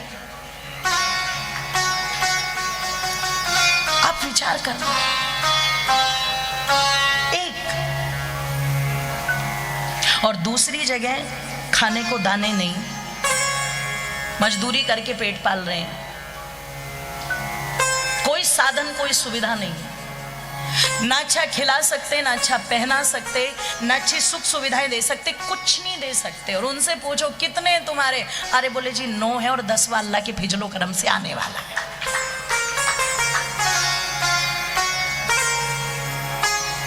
तो मैंने कहा 10 पैदा कर दिए, घर में कुछ है नहीं, इनके विवाह होंगे, इनकी बहुओं को कमरे भी चाहिएंगे, इन्हें भी सुविधाएं चाहिएंगी, क्या दोगे इनको? अरे बोले देना क्या है, देना क्या है, सत्ता में बैठाएंगे इनको। और जब ये सत्ता में बैठेंगे 10, तो जो 1-1 वाले हैं वो तो अपने आप सर झुका करके खड़े हो ही जाने हैं। उनकी जो कोठियां हैं वो 1-1 की, वो इन 10-10 के ही तो काम आएगी। उनकी जो जमीनें हैं 1-1 की, वो 10-10 के ही तो काम आएगी। उनके जो बैंक बैलेंस से साधन है वो इनके ही तो काम आएंगे। मैंने कहा इतना बड़ा लक्ष्य लेकर के कैसे चल रहे हो, हवा में बात कर रहे हो क्या? अरे बोले हवा में बात नहीं कर रहे। जब बांग्लादेश के अंदर 15 वर्ष तक प्रधानमंत्री रही हसीना शेख को हमने रातों रात भगा दिया, तो ये तो है किस खेत की मूली ने, तो हम छोड़ कैसे देंगे? चिंतन करना, आप पूरी दुनिया में फैली हुई थी आपकी वैदिक संस्कृति, आज आप कहां तक आकर के सीमित हो गई, ये कितने चिंतन का विषय है। बस ये वैदिक सत्संग इसीलिए है, उस गौरव को हमें पहचानना है। समस्याएं तो अजगर की तरह मुंह फाड़ करके हमारे सामने खड़ी हुई हैं, पर इनका समाधान क्या है? और समाधान जो है, क्या हम सच में करना भी चाहते हैं? ऐसा तो नहीं हम सुन के और तालियां बजा के और चलो अपने घर चले जाते हैं, कोई बात नहीं, जो होगा आगे होगा ना, अभी क्यों चिंता करेंगे। ये हो रहा है, हो सकता है तुम्हारे मोहल्ले में नहीं हो, तुम्हारी आष्टा की किसी मोहल्ले में जरूर हो रहा है, आपकी दृष्टि में हो ना हो, पर तुम्हारे ही आष्टा के बहुत सारे मोहल्ले में चुपके चुपके चादर वाले और फादर वाले अपना काम कर रहे हैं। अभी वो दवाइयां पहुंचा रहे हैं, अभी वो भोजन पहुंचा रहे हैं, अभी वो वस्त्र पहुंचा रहे हैं, और जिस दिन वो अपना कोटे को पूरा कर देते हैं उस दिन वो तुरंत कहते हैं, देख तेरे वाले तो तेरे पास आए नहीं हैं, पर हम तेरे पास आए हैं। तो जब तेरे वाले तुझे पूछ नहीं रहे हैं तो तुझे उधर जाने की क्या आवश्यकता, तू इधर आना। वो तोड़ रहे हैं तुम्हारी संख्या, तोड़ रहे हैं वो तुम्हारा भाईचारा, फायदा उठा रहे हैं वो इन चीजों का। तो अगर इन समस्याओं का समाधान करना चाहते हो तो फिर जागरण तो जरूरी है। बस उसी जागरण को करने के लिए कार्यक्रम है, उसी गौरव उसी स्वाभिमान को जगाने के लिए कार्यक्रम है। वो जो ऋषियों की पीड़ा थी, सच में पीड़ा थी, महात्मा चाणक्य को पीड़ा थी, आदि गुरु शंकराचार्य को पीड़ा थी, महर्षि दयानंद को पीड़ा थी, ये पीड़ा थी, इसलिए वो जागरण करते घूमते थे। उन्हें अपने ही लोग जहर दे रहे थे, वो जहर को भी प्रसाद समझ करके पी रहे थे। अपने ही लोग फूलों की जगह पत्थर फेंक रहे थे, उन पत्थरों को भी वो अपना आशीर्वाद समझ रहे थे। उनके मन में ये पीड़ा थी, वो चाहते थे ये हमारी जो सनातन की संतानें हैं ये दुख ना भोगे, ये कष्ट ना भोगे, ये अपने देश में पराई ना हो जाए, इसलिए वो जागरण करते थे, जगाते थे। बस मैं भी उस मिशन का एक बहुत छोटा सा हिस्सा, बहुत छोटा सा, और मैं भी उसी मिशन में लगी हुई। मेरा भी आप लोगों से कोई बिल्कुल व्यक्तिगत कोई स्वार्थ नहीं है, बस मेरा भी उद्देश्य यही है कि जाग जाओ, वेद के मानने वालों जाग जाओ, ऋषियों की संतानों जाग जाओ, राम की संतानों जाग जाओ। और क्यों जागे? कि राम के वंशज कृष्ण के बेटे, अरे राम के वंशज कृष्ण के बेटे, ऋषियों की संतान, तू अपने गौरव को पहचान, तू अपने गौरव को पहचान। अरे राम के वंशज कृष्ण के बेटे, राम के वंशज कृष्ण के बेटे, ऋषियों की संतान, तू अपने गौरव को पहचान, तू अपने गौरव को पहचान, अपने गौरव को पहचान, तू अपने गौरव को पहचान। दोनों हाथों को एक साथ ऊपर उठा करके सभी के सभी तालियां बजाएंगे। बोलिए सत्य सनातन वैदिक धर्म की।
मधुर वेद का जान, तू अपने गौरव को पहचान, तू अपने गौरव को पहचान। अरे राम के वंशज कृष्ण के बेटे, राम के वंशज कृष्ण के बेटे, ऋषियों की संतान, तू अपने गौरव को पहचान, तू अपने गौरव को पहचान।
की कृपाण तू अपने गौरव को पहचान, तू अपने गौरव को पहचान।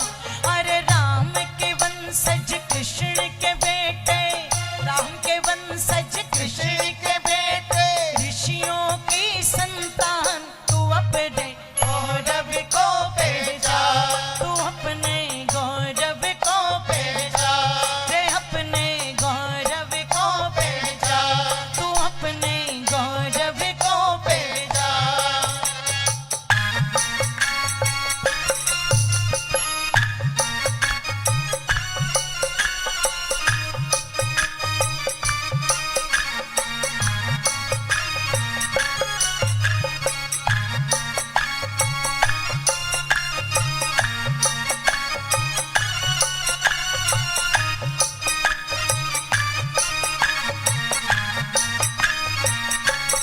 जय हो।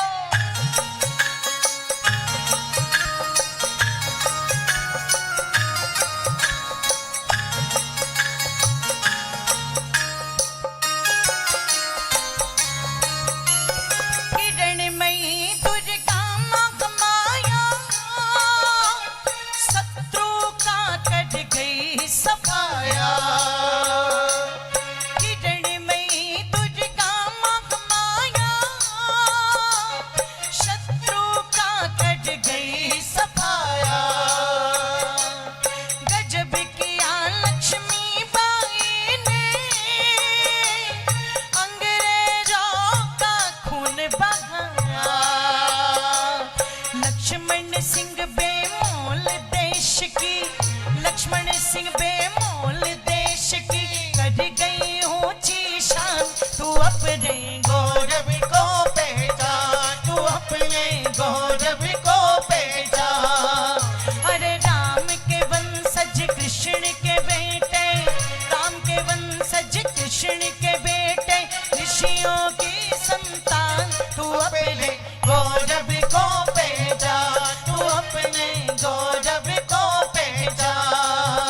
अरे राम के वंशज कृष्ण के बेटे, राम के वंशज कृष्ण के बेटे, ऋषियों की संतान अपने गौरव को पहचान, तू अपने गौरव को पहचान, तू अपने गौरव को पहचान, तू अपने गौरव को पहचान, तू अपने गौरव को पहचान, तू अपने गौरव को पहचान, तू अपने गौरव को पहचान, तू अपने गौरव को पहचान, तू अपने गौरव को पहचान, तू अपने गौरव को पहचान, तू अपने गौरव को पहचान, तू अपने गौरव को पहचान, तू अपने गौरव को पहचान, तू अपने गौरव को पहचान, तू अपने गौरव को पहचान।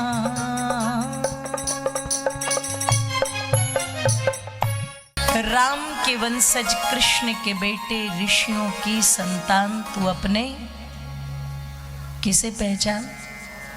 जोर से बोलो। हाँ। और बस ये सोच लो कि गौरव तुम में है, लेकिन तुम भी हनुमान जी की तरह से भूले बैठे हो, तो किसी को तो जामवंत बनना पड़ेगा किसी को तो याद दिलाना पड़ेगा। बस ये सोच लेना, ये जो संगठन है हमारा वेद प्रचार मंडल कार्य समाज, ये उसी गौरव को याद दिलाने का काम कर रहा है। और हो सकता है हमारे कुछ भाइयों को लगे ये कि आर्य समाज वाले तो ये सब मानते ही नहीं, ये भी एक षड्यंत्र है। आपके साथ कितने षड्यंत्र कब कब रच दिए गए आपको पता ही नहीं लगा। जैसे मैं एक उदाहरण देती हूँ, ये जो संसार है इसमें 3 चीजें अनादि हैं। बस ये उदाहरण दे के बात को समाप्त करेंगे। ईश्वर, जीव और भारत जी तीसरी प्रकृति। 3 चीजें हो गई। फिर का ये जो सृष्टि बनी है ये 3 चीजों से बनी है। आध्यात्मिक भाषा में उसे हम कहते हैं सत, रज, तम, और विज्ञान की भाषा में कहते हैं न्यूट्रॉन, प्रोटॉन और इलेक्ट्रॉन। यहां भी कितनी चीजें हो गई, जोर से बोल दीजिए, 3। फिर जो हम यज्ञ कुंड, ये जो बना हुआ है आपके सामने, 3 यज्ञ कुंड लगे हुए। मेरी माताओं, इन पर मेखलाएं कितनी है, जोर से बोलो, 3। अच्छा माताओं, जो हम पता लगा जनेऊ पहनते हैं, उसमें भी कितने धागे होते हैं जी, जोर से बोलो, 3। और माताओं, 3 ही ऋण प्रत्येक मनुष्य के ऊपर होते पंडित जी, पितृ ऋण, देव ऋण और ऋषि, 3 ही होते हैं। 3 का इतना तारतम्य है, आप इस 3 को जहां चाहो वहां फिट कर लो। लेकिन कितना बड़ा षड्यंत्र रचा गया कि हमारे यहाँ कहावत बन गई, 3 तिगाड़ा। कितना बड़ा षड्यंत्र। ऐसे बहुत सारे षड्यंत्र आपके साथ रचे गए, जिनमें से एक षड्यंत्र ये भी रचा गया कि आपस में संगठनों को लड़ा दिया। आर्य समाज के लिए बता दिया, ये देवी देवताओं को नहीं मानता तो तुम इनके पास मत जाना, ये राम जी को नहीं मानते तुम इनके पास मत जाना। उधर से जो शैव मत को मानने वाले थे, उन्हें वैष्णव के साथ लड़ा दिया। इनकी विचारधारा अलग है, तुम्हारी विचारधारा अलग है, आपस में ही लड़ा दिया। लेकिन किसी ने भी गहराई में जानने का प्रयास नहीं किया। एक बार देखे तो सही कि आर्य समाज कितना विरोधी है। और अगर तुम गहराई में जाकर के देख लेते तो शायद तुम्हें यह पता लग जाता कि ये आर्य समाज वो संगठन है कि जब हैदराबाद के अंदर मंदिर टूट रहे थे तो सबसे पहले वहां पर आर्य समाज गया, आंदोलन किए, लाठियां खाई, गोलियां खाई, जेलें भरी और निजाम को मजबूर कर दिया कि वो मंदिरों के ताले तोड़े और वहां पर पूजा पद्धतियां लागू। जब हैदराबाद निजाम ने रोक हटाई तो पूछा था नारायण स्वामी जी से, आप क्यों आए यहाँ? आप तो आर्यसमाजी हो ना, आप क्यों आ गए यहाँ अपने लोगों को हानि पहुंचवाने के लिए? और किन के लिए आए आप? ये हिंदू तो आपको अपना मानते भी नहीं है। स्वामी जी ने कहा, कौन कहता है, ये हमारे ही तो भाई हैं, हमें की तो परिवार के हैं। एक परिवार में कभी कभी छोटी छोटी बातों पर कुछ ना कुछ चीजें आगे पीछे हो जाती है, कोई बात नहीं, वो हमारे घर का मामला, हम संभालेंगे, ये हमारे भाई हैं। आप बिल्कुल चिंता ना करें, आपकी चिंता बिल्कुल व्यर्थ की चिंता है। ये हमारे भाई हैं, इन्हें हम संभालेंगे। आप तो ये सोच लो हम कैची हैं, कैची। और कैची में कितने सिरे होते हैं माता? जोर से बोलो, 2। अब खाली कैची कितनी भी चलाओ कोई दिक्कत नहीं, पर मान लीजिए मैं कैची के बीच में इस पे चला दूं, क्या होगा? तो बस नारायण स्वामी जी ने कहा, सुनो महाराज निजाम साहब, हम कैची के 2 सिरे हैं, हम खाली कितने भी चले, पूरा दिन चले कि पूरे महीने चले कि पूरे वर्ष चले, कोई दिक्कत नहीं है, पर तीसरा जिस दिन बीच में आ जाएगा हम सेकंड नहीं लगाएंगे उसे काटने में, हम काट करके एक तरफ रख देंगे। आप चिंता मत करो, आप विचार करो, चिंतन करो। हिंदुत्व नहीं बचा तो आर्य समाज कहां से बचेगा? आर्य समाज नहीं बचा तो शिव के मानने वाले कहां से बचेंगे? शिव के मानने वाले नहीं बचेंगे तो विष्णु वाले कहां से बचेंगे? विष्णु वाले नहीं बचे तो पता लगा राम जी वाले कैसे बचेंगे? राम जी वाले नहीं बचे तो कृष्ण जी वाले कैसे बचेंगे? अलग है क्या कुछ? एक ही तो है, एक ही तो सनातन के मानने वाले हैं हम सब। तो अब तो बस और बस एक ही संकल्प होना चाहिए कि हम सबको मिलकर के इस एक व्यवस्था को बचाना है, और ये है सत्य सनातन वैदिक धर्म की व्यवस्था। हमें इसकी रक्षा करनी है, हमें इसकी रक्षा करनी है। इसी की रक्षा का उद्देश्य था आदि गुरु शंकराचार्य का, इसी की रक्षा का उद्देश्य था महात्मा चाणक्य का, इसी के उद्देश्य का रक्षा था महर्षि दयानंद का उद्देश्य था। मैं निवेदन करूं, जब आप पढ़ोगे इनको सबको, आपको कोई विशेष मतभेद नहीं मिलेगा। वो तो समय समय पर कुछ कुरीतियां थी इस प्रकार की जिन्हें दूर करना अनिवार्य था।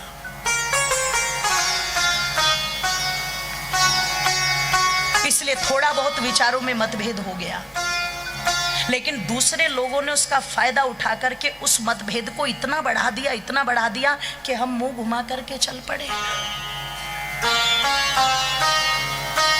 और हमने एक दूसरे के पास जाना भी उचित नहीं समझा।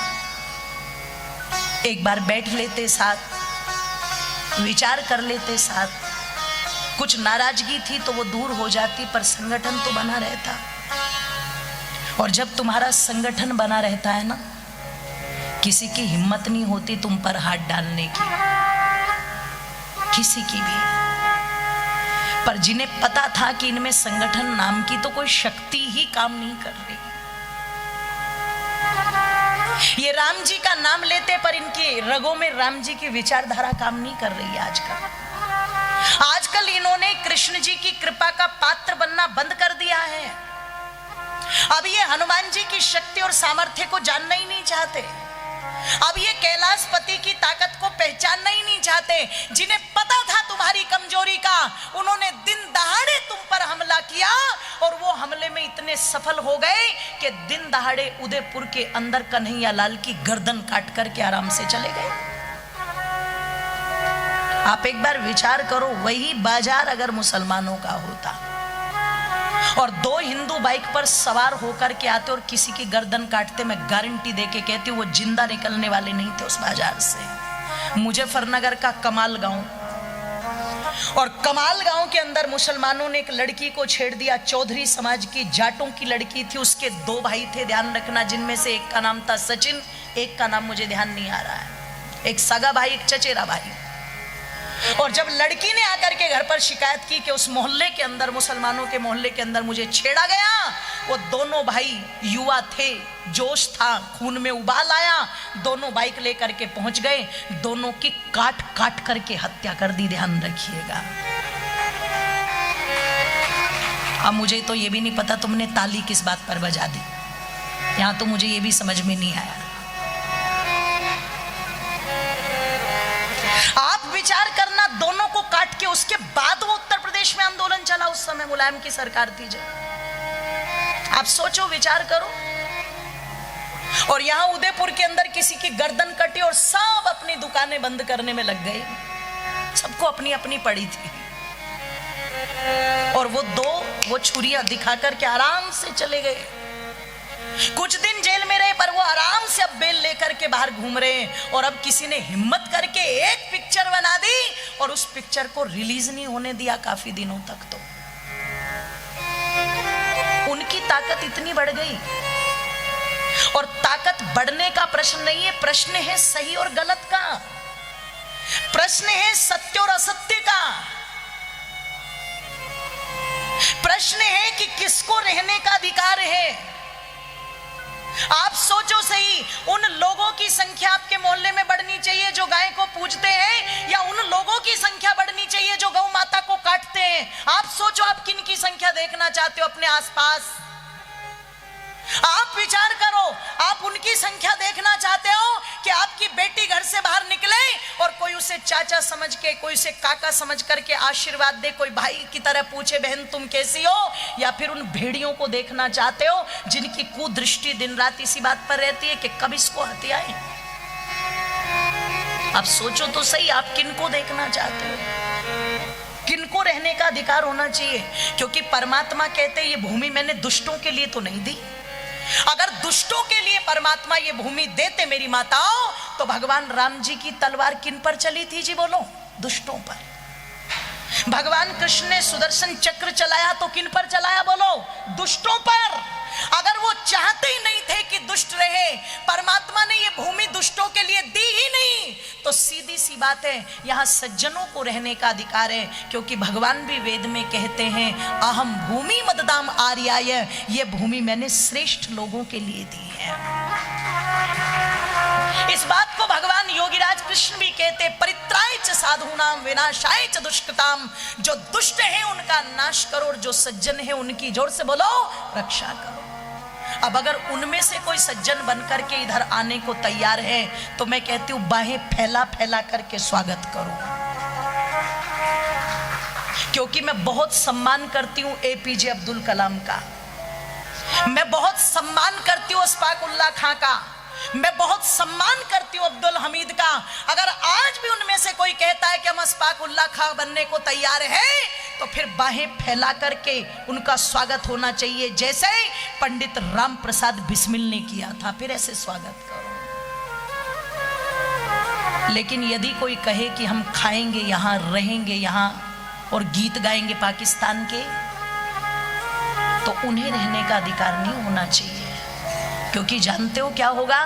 तुम्हारे 27 लोग पहलगांव में मरेंगे और वो फेसबुक पर डीपी लगाएंगे कि माशाअल्लाह बहुत अच्छा हुआ। क्रिकेट में अगर तुम्हारा भारत हार जाएगा तो वो बम पटाखे छुटाएंगे कि बहुत अच्छा हुआ। और ओ मेरी मातो बंधुओं, ये ऐसा ही है जैसे घर में अपने आप ही कोई सांप पाल लिया और उसे दूध पिलाने का काम कर रहे हो। जिस दिन भी थोड़ा सा पैर आ गया, डसे बिना छोड़ेगा नहीं, ध्यान रखिएगा, डसेगा ही डसेगा। इसलिए सावधानी रखनी पड़ेगी। क्यों?